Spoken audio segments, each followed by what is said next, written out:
मेरे साथ मौजूद हैं प्रदेश उपाध्यक्ष भूपेंद्र गुप्ता जी, जो कांग्रेस का कार्यभार संभाल रहे हैं और आप उनसे बातचीत करेंगे।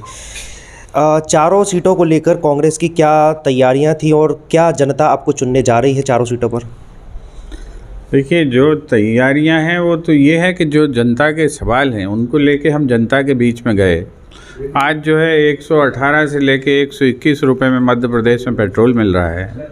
आज 40 लाख लोग मध्य प्रदेश में बेरोजगार हैं, उनके हाथों में कोई काम नहीं है।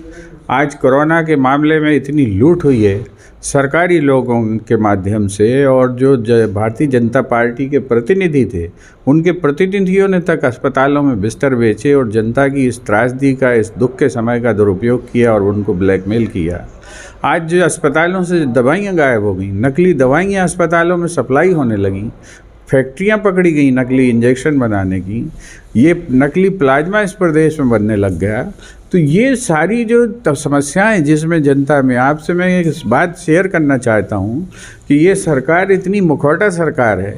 आज ये किसी को प्रदेश में बता रही है कि जनवरी से 21 से लेकर मई 21 तक में मात्र 5 महीने में 3,28,265 लोगों की मौतें हुई। ये मौतें किस कारण से हुई, किस बीमारी से हुई हैं? क्या आपको लगता है ये सारे मुद्दे इस चुनाव में बहुत ज़्यादा प्रभावी रहेंगे? क्या जनता इन्हीं चीज़ों को ध्यान में रखते हुए मतदान करेगी? बिल्कुल करेगी। आप पे भी फ़र्क पड़ रहा है इसको। आप जो है अभी 1,000 रुपये के पेट्रोल में जो है अपना काम कर लेते होंगे, आज कम से कम 4-5 हज़ार रुपये का पेट्रोल आपको भराना पड़ रहा होगा। आज एक मजदूर को अगर 20 किलोमीटर दूर काम पड़ता है और उसे 300 रुपये मजदूरी मिलती है, तो वो 400 रुपये मजदूरी मिलती है, तो आने जाने में पेट्रोल में ही उसका कंडा निपट जाता है। घर में अभी कोई सन्नाटा नहीं है। हम तो जो है हमारे काम करने का यही स्टाइल है। हम लोग धूम धड़ा के थोड़ी करते हैं। जनता के पैसे लूट के और तमाशे करने का काम कांग्रेस थोड़ी करती। ये भारतीय जनता पार्टी का चरित्र है। उनकी हर चीज़ इवेंट है। भैया को छींक आ जाए तो इस पर भी इवेंट हो जाता है। साहब ने दाढ़ी बढ़ा ली, इसी पर भी इवेंट हो जाता है। क्यों? क्योंकि पैसा तो घर का तो है नहीं, जनता का लूटा हुआ धन है, खर्च करना है तो खर्च कर रहे हैं। अभी हमने अपने चैनल पे एक्सक्लूसिव बात करी थी वीडी शर्मा जी, जो प्रदेश अध्यक्ष हैं भाजपा के। जब हमने उनसे पूछा कि महंगाई को आप वो किस तरीके से देखते हैं, तो उन्होंने कहा महंगाई का तो ये फोकट प्रोपेगेंडा है और कांग्रेस और आप तक ये सीमित है। तो क्या आप मानते हैं कि महंगाई इस पूरे चुनाव में कोई बड़ा प्रभावी मुद्दा नहीं रहेगा? आप जनता से पूछिए।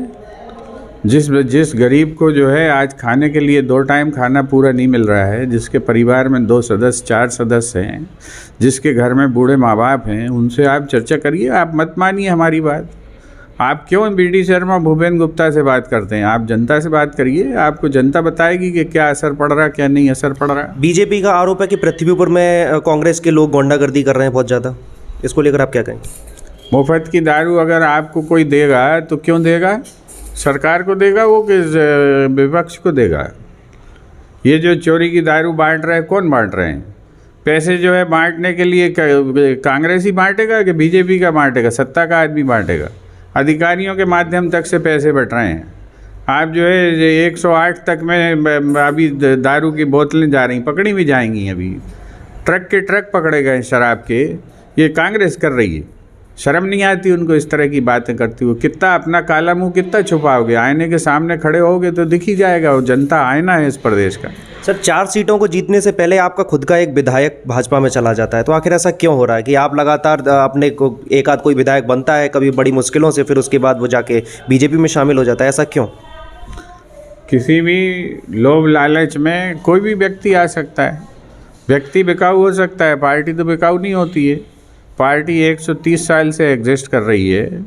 हज़ारों पार्टियां आई गई, हम में समाहित हो गई, लेकिन कांग्रेस थोड़ी समाप्त हो गई। कांग्रेस को तोड़ने की कोशिश राष्ट्रीय अंतर्राष्ट्रीय षड्यंत्रकारियों ने भी किए, तो कांग्रेस समाप्त हो ही गया। ये तो चलता रहता है, ये तो लोकतंत्र का हिस्सा है। क्या भारतीय जनता पार्टी सदा ऐसी थी कि भारतीय जनता पार्टी को जो है जनसंघ क्यों बनना पड़ा? क्योंकि गांधी की हत्या के बाद सबसे बदनाम थे तो जनसंघ बनानी पड़ी। जनसंघ जब बदनाम हो गई तो जो है जनता पार्टी बनानी पड़ी। जब जनता पार्टी में भी जो है विश्वासघात किया और बदनामी होने लगी तो भारतीय जनता पार्टी बना ली। क्यों बना ली? इसका जवाब है क्या उनके पास? जनसंघ के रूप में ही एग्जिस्ट करते। ये निरंतर यात्रा चलती रहती है और ये अपनी बदनामी से बचने के लिए चोले बदलते रहते हैं।